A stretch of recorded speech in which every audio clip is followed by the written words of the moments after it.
Hello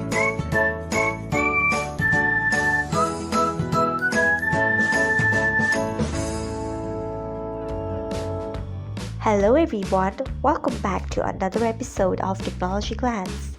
Today in this video, I am going to guide you through how you can turn off remixes on Instagram Lite. So let's get started. Firstly, open Instagram Lite app in your device. Then tap on your profile icon if you haven't. Next tap on three lights icon. After that tap on settings. Next tap on notifications. Then tap on live and reels. After that, you can see the option of remixes. Below it, you can see the option of off. Tap on it. So this is how you can turn off remixes on Instagram Lite. Thanks for watching. If you found this guide helpful, we would love it if you hit the thumbs up button below.